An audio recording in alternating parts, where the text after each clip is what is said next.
did you become, well, I mean, you said you were medically released, so you became ill or injured during your service. Can you tell me a bit about that, like a diagnosis Yeah, or anything? I Yeah. was diagnosed with PTSD and major depression, but also, you know, as much as I was only in for 14 years, I still got my plantar fasciitis from all the extra weight and everything. And uh, what started it, I don't know what started it. But, anyways, after my first tour, my family said it took, I came back changed, but that's normal. Changed forever. I mean, you can't see that kind of stuff and not be changed or experience it. But they said I wasn't right for about a year. Of course, I didn't say anything. I continued to work and do my job and did it well. But then in Germany, when I was in Germany, it was a really hard posting. Uh, I know people would find that hard to believe that Germany was a hard posting, but it was. Um, for me, it was. And I was a runner. I ran 18 kilometers on the Sunday. On the Monday, I went to bed that night knowing that I had pain in behind the back of my eye and my right eye. And I woke up and I thought, oh, something's wrong. Wasn't feeling well, starting to feel nauseated. And I drove to work, even though I usually bike to work every day. And I thought, no, can't bike today. I'm going to drive. And I got in there. And since I scheduled the appointments, I was first. And the my right up pupil was not dilating. So that's when my life changed. I mean, from that day forward, I had no impact sports anymore, no running, no TV, lost my license. Yeah, no reading, no computer. And so I stayed that way on a lot of steroids and pain medication and everything for about 3 months. And I was in Germany by myself. So I kind of, that PTSD just crept in and I got depressed. And yeah, The injury to your eye, was that just physiological or was it a symptom of like stress or? well, it was called, they figure it was called scleritis. And what happened is that I have glaucoma, but it exacerbated my glaucoma and I started losing eyesight. Okay. So Okay. scleritis can come from stress, but they wouldn't. They'd never say it. Yeah, they don't say that. Yeah, why would they? So they said, and because there was no true diagnosis, because as soon as I went to the emerge department with my eye like that, because I was losing eyesight, they put me on steroids, and the steroids knock out any diagnosis. Yeah. So, Hmm. I'm gonna start getting angry. yeah. um. So, in general, whether while you were serving or since, what struggles or difficulties has your injuries have they? Do you feel they've kind of created in your life? I know it's how long you got, right? Yeah. I mean, at first, it was, anybody that's had major depression and PTSD, I had the same, and my mood swings were brutal. You never knew when I was going to lash out or be angry. I didn't know how to control some of that. Um, yeah, some of those mood swings. And I didn't know where they were coming from, even, at the time. And I was really sad, so I would be crying at the drop of a hat. And I stayed on the couch, and well, I had 5 surgeries within 2 years on my eyes. And so after the surgeries, I can't do anything for 6 weeks. So, yeah, yeah. Yeah. So I laid on the couch and tried not to feel sorry for myself because obviously I said, It's just an eye. Could be tons worse. You can get through this. Yeah. So, But used to being active, and yeah, it'd be a big change. yeah. And knowing that I couldn't, uh, I couldn't be a critical care nurse anymore, for one thing, because of anxiety and all that. But I couldn't see. I had, I lost my peripheral vision, and then a couple spots, so I couldn't see the monitors properly anymore. Any dim light, Yeah. I can't see. So, I think that's something we all struggle with, even if it's even a short-term injury. When you're used to being on the go, it's hard to um, bounce back from when you have to spend sometimes weeks doing nothing. It's absolutely terrible. Yeah. Okay. So those struggles and difficulties, because of that came from your service, how have they affected your friends and family and the people close to you? Well, when I was really sick, my daughter called me every day to make sure I got off the couch or out of bed. So obviously they're really concerned. I have a wonderful husband, thank goodness. And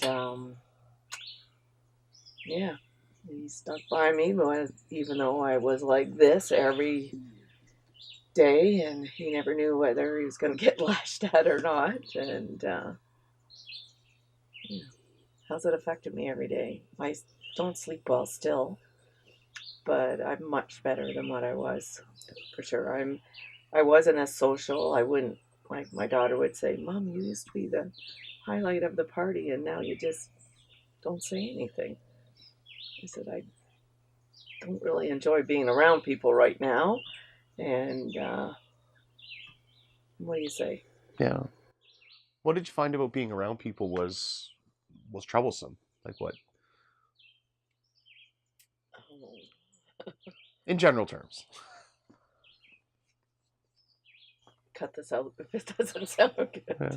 Well, I mean, I can tell you myself, if maybe that helps, if it starts.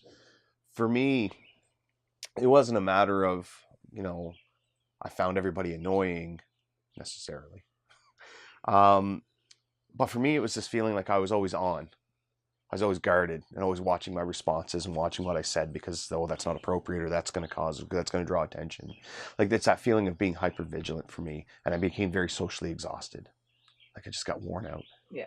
And then you get cranky with people. Yeah. And then exactly. and then they go, what's wrong with you?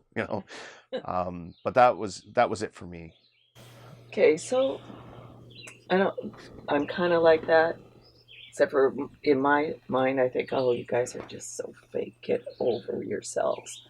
I was frustrated with people. Are we talking people in the forces or people just in general? Just in general. Yeah. Yeah, in crowds, I'd get really impatient. Like, yeah, I'd get so annoyed. Yeah. Like, why aren't you moving with a sense of purpose? Yes, exactly. Oh, And yeah. I always move with a sense of purpose. Yeah. Yeah. And this was something that kind of came to me the other day, and I thought about it and thought about the way PTSD affects me, and I hid it for a long time, right? Lived in denial of it, or I knew I was diagnosed. Yeah.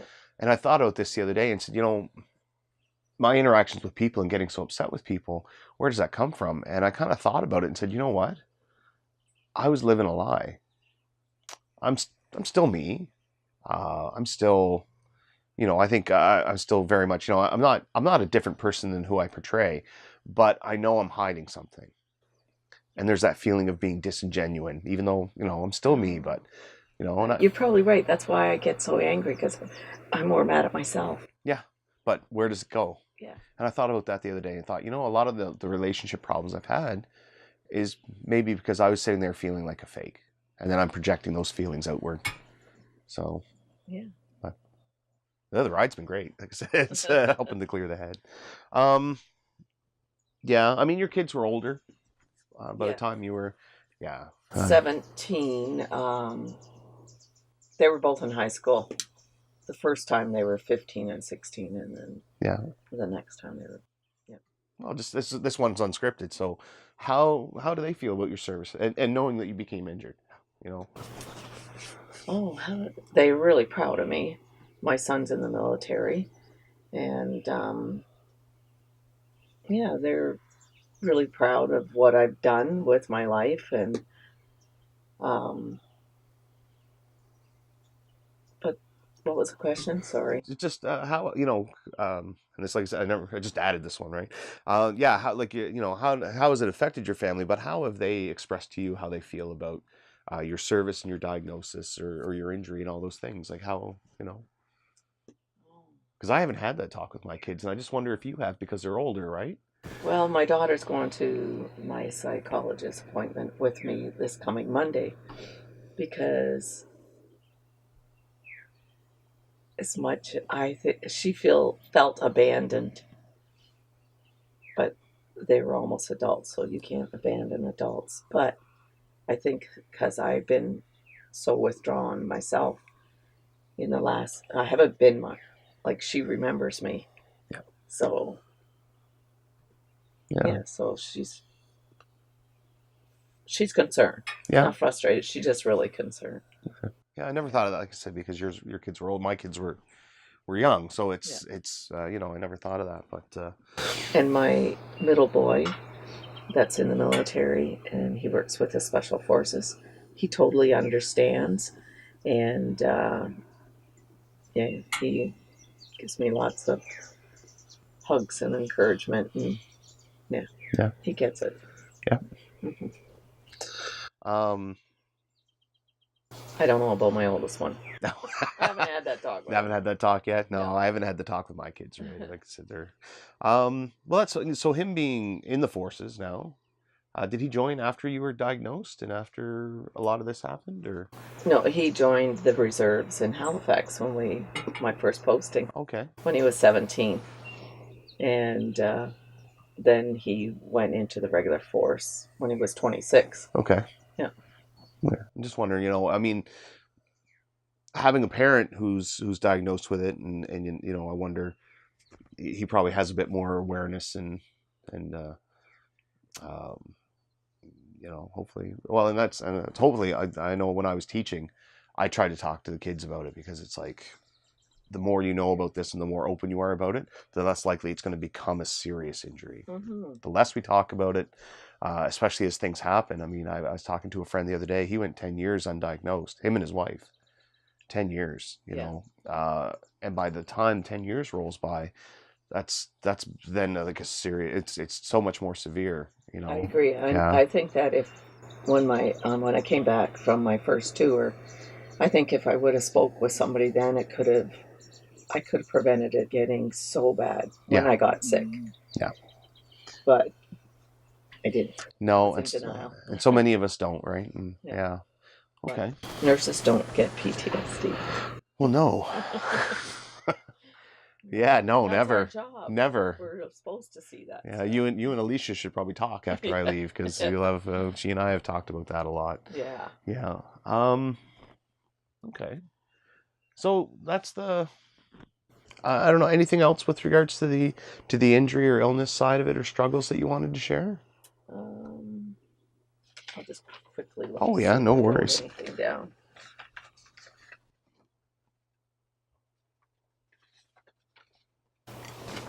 Oh, yeah, I didn't talk about because your mind's so full and your focus is gone. Yeah. Your memory goes. Yeah. Yeah. When do you find so your focus and your memory? Do you find that just in general it's gone, or does it like in times of stress it gets worse? Oh, tons of stress. It's really bad. And what does that look like though when you start to lose your focus? Like what does it look like for you? Like as you're doing things? Yeah, I forget mid stride what I was actually doing. Yeah, and you find you're like onto another task, and yeah. Doing 2 or 3 things at once and not getting it straight. Whereas before, that wasn't.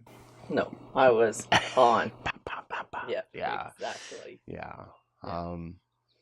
That happens. I know when I start to set things down and then spend an hour looking for them, that I'm getting overwhelmed. The worst it got for me was 11 hours into 2017. Actually, I was driving to Toronto, and I said, okay, well, I'm going to drive on the 400. I'm going to top up my windshield washer fluid, and I'm going to spin trying to get ready to go. And I pop the hood, go in the house to get the washer fluid, and promptly move on to 5 other tasks Yep. and forget about it. And the moment I hit 110 on the highway, the hood opened up. Yeah. So, which actually, and you know what? I'll ask you, because I've been thinking about. I thought about this the other day, and I've got to ask somebody about it. And maybe you have some insight. When that happened, so I'm driving along, and I mean, this could be 100 different experiences I've had where it's got very serious. I mean, I'm driving on the 400, the hood pops up and covers the entire windshield. I'm doing 110. That's a dangerous moment. Like that's a moment where a lot of things could go terribly wrong. Right. And I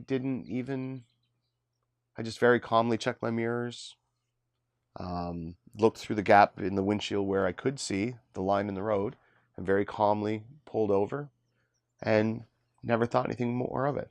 Well. But if the kids were to spill milk on the table, I'd lose my mind. Yeah. My reactions to little things are huge, and my reactions to huge things are just very cold and very calculated and very.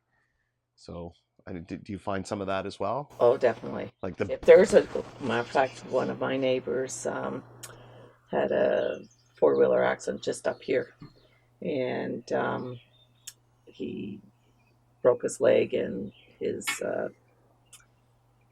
tibia and stuff was sticking out, and everything. So they ran here and got me, and I ran there, calm, completely calm.